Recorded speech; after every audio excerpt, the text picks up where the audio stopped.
Welcome back to the Flex Diet Podcast. I'm your host, Dr. Mike T. Nelson. And today on the podcast, just me. As I'm recording this, I'm getting ready to fly out very soon to the Real Coaches Summit 2023 in Vegas.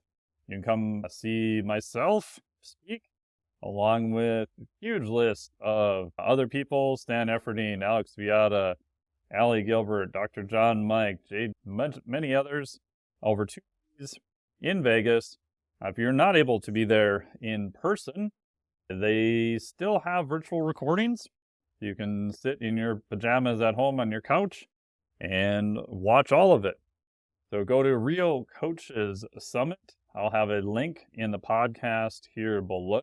Full disclosure, I don't make any money off of the link, but as we'll talk about coming up here, I do believe that going to live events, if you can swing it, is amazing, and I would highly recommend it. If you can't, totally understand, and you can also get the recordings, the presentations. I know most of the presenters, a couple of them I haven't met in person yet, but I know all the information is going to be really good. Today on the podcast, we're talking about the Raise the Bar event that I went to literally this past weekend in Dallas, Texas, and it was awesome. So a huge shout out, big thanks to both Nick and Derek and their staff for all the work that they put in to doing the event. It was really, really good. Again, full disclosure, nobody asked me to do this podcast. I don't make any money from promoting the event. My wife and I went, and we paid for our own ticket and airfare and hotel and all that kind of stuff. So I do understand that going to live events does cost. But here are kind of my 5 top takeaways from the Raise the Bar seminar. And they will be having it again. It'll be in February 2024 in Dallas, Texas again. I don't know the exact dates yet, but put that on your calendar. Something to look forward to. I would highly recommend you check it out. So my top 5 reasons and takeaways from the event. Number 1, as I just mentioned, going to live events is super fun. I know 2020 and all the events that happened there, I did do initially in probably in May of that year.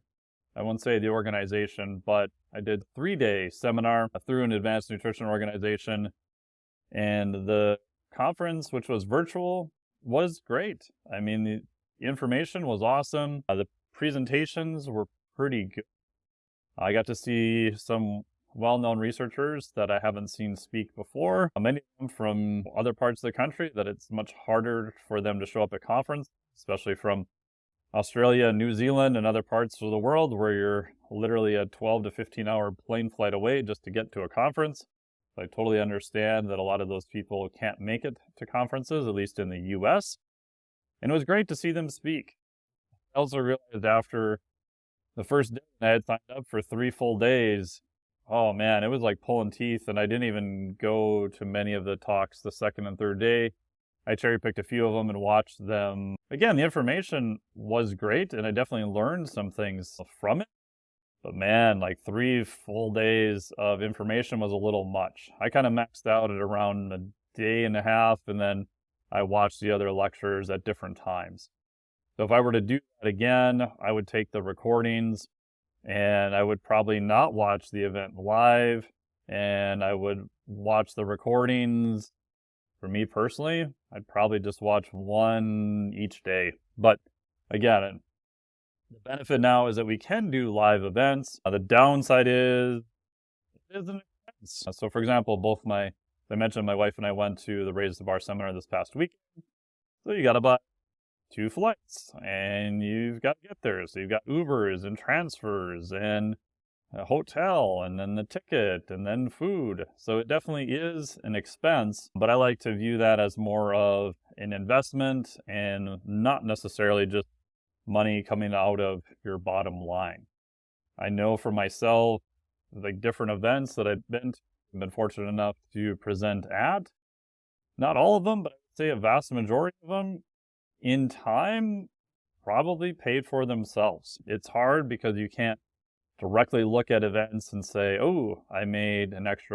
1,000, 2,000, 10,000, whatever from a certain event. But I also know the experiences I've had, the people I've been able to meet in person has gone a long way and has been super beneficial. So if you can swing it, I do think going to live events is definitely preferable. You can check out the podcast I did here with Allie Gilbert, where we went into all of the pros of doing that. Takeaway number 2 from Raise the Bar seminar this past weekend. I forgot how much fun it is to laugh with your friends. Some of them I had been able to see. A shout out to Jeb and Dean every other week or so since we're working on a project. But many of them I haven't even seen much virtually or talked to all that much. And so be able to see them in person again was awesome, even if it was for a very short time. I know some of the presenters had to fly in, like Tony and Lisa were there for a day and then had to fly out right away the next day. I know that was true for some of the other presenters also, which I totally understand. But it was great to see everyone in person and just to laugh, go out to lunch, go out to dinner. We had lots of really great food. We hit up Terry Black's in Dallas. We've been to the Terry Black's in Austin. If you like barbecue, highly, highly recommend them. It was amazing. I had a huge beef rib. That was awesome. That's by far my favorite at Terry. So been out with my wife, Dr. John Mike, and his wonderful wife. And yeah, just laughing with friends. Super fun and unrelated. What I find is in person, that happens a lot more. So that was very fun. My takeaway number 3 from Raise the Bar Seminar 2023. It was cool to see that many dedicated fitness professionals show up to a live event. And I know that's no small feat to accomplish. So again, shout out to Derek and Nick for all their efforts of doing that. It was their second year doing it. So it does get slightly easier one year to the next, but it's never an easy feat to get people to travel, to put their butt in a seat for especially 3 days in a row. But it was great. I think they had maybe 150, 160 or more people there in person. I know they had a fair amount of people virtual also. And that was really cool to see. Because sometimes I think when you're doing online training especially, and if you follow some of the negative media, it can be easy to think that the world's all going to hell. Trainers don't care anymore. No one's taking it as a profession. And it was nice to see a bunch of people where that is definitely not. They're doing it as a profession. They're getting better at their craft. They were paying attention. They were taking notes. And they're going back to take action to make themselves better and their clients better in the process. So that was awesome and very reassuring to see. Number 4, I'm still biased towards direct communication, and I primarily do that via a newsletter, which you can sign up for. Shameless plug, go to MikeTNelson.com, and you can get on the Fitness Insider newsletter for free, no cost. And if you don't like it, you can just unsubscribe. That's totally fine. Again, if you have any specific questions, that's going to be by far and away the best place to reach me. Just sign up, send me a note. Heck, you could even unsubscribe at that point if you really wanted to. But I think direct communication, especially going into the future, is going to be even more important. John Goodman did a good talk on communication and sort of trends of what's going on with fitness marketing. There's lots of great talks on marketing aspect. Jill Coleman did one on launches. Don Saladino did a great one on what his business runs. Luca Hosevar did one about content creation. I'm probably forgetting some other people as I'm talking about it right now. Jordan Syatt did a great one at the end of the day with just some questions and what he's doing more on social media. But across the board, a lot of them ran newsletters at the same time. So even Jordan Syatt, who does a lot of stuff on social, does a newsletter too. The nice part is you can communicate directly with people. You're not subject to an algorithm. If you've been around long enough, I remember back when you had pretty good organic reach through Facebook, through just your normal profile page, your personal page, not even a business page. And then they changed that right after Facebook became a publicly traded company. You can look through all the changes in Instagram, pushing people to shorter reels and then a little bit longer reels, and competition with TikTok and stuff that didn't really make it, like Vine. And again, my biased opinion still is direct communication is going to be the best way. Now with AI, it seems like artificial intelligence, marketing firms and content creation is literally like everywhere, or maybe just because I clicked on a few of those ads the past month or so, that's why I'm seeing all of them. But my biased guess about the future, content is going to be everywhere, even more than what it is now. Once you can generate content that is passable, I know like search engines and stuff are going to try to throttle that and not allow it, but I don't know how they're going to be able to differentiate it. But I think it's going to be a long time, if ever, they're going to replace that personal conversation with a real human. And I think that is going to become even more and more important. So as content is literally probably going to explode even more, the reality for most people is they're going to pick their handful of experts or hire someone, and they're going to follow that particular person. So that person is going to serve as a filter to filter out all the other information. Now again, there's pros and cons to that. In a perfect world, should people spend their free time reading research and trying to go to primary sources and to figure it out? Yeah, I think that'd be great. But I also understand that that's not reality. If you've got a busy family, you've got a job, maybe you've got kids, you've got hobbies. And the truth is, I do the same thing with other aspects of my business.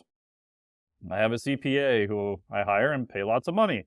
He tells me what to do with my taxes. I don't really sit around and read the tax code. I may ask him, hey, why are we doing this? And then try to get educated a little bit.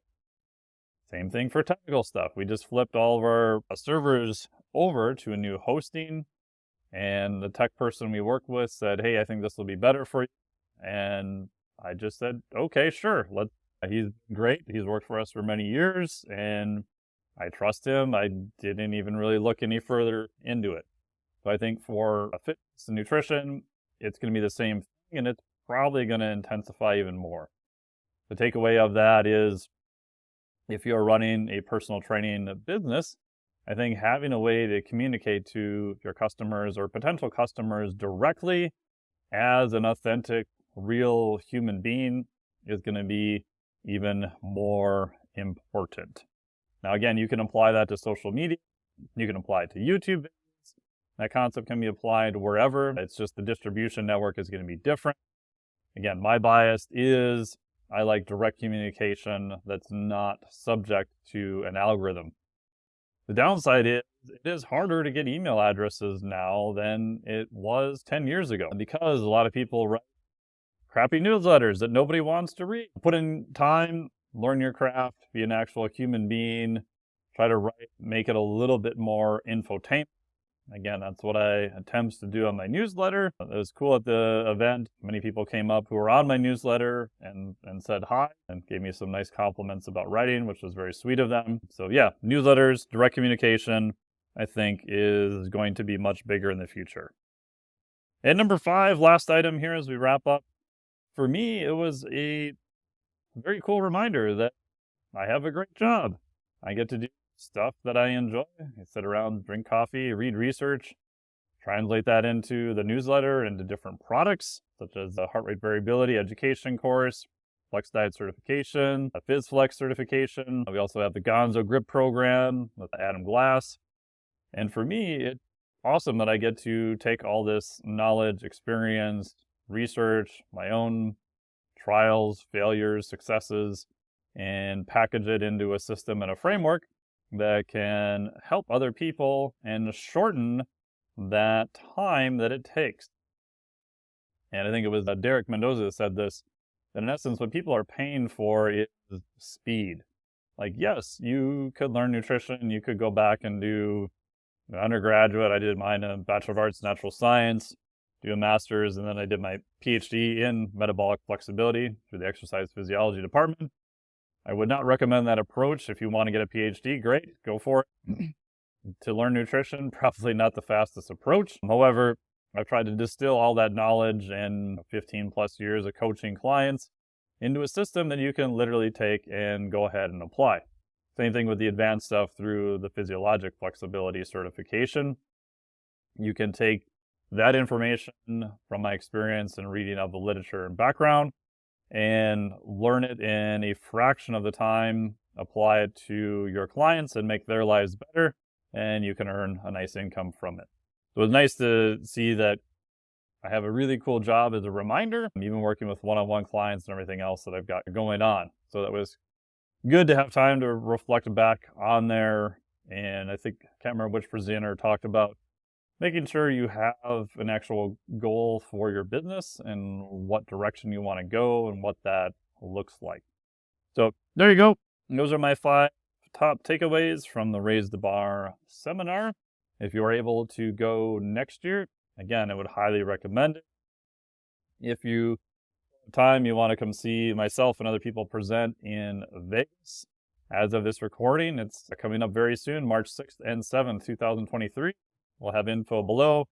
You can get the recordings of that also online. Yeah, and huge thanks to both Nick and Derek for all their work, all their staff that they put into it for 3 days. All the presenters who came from all over.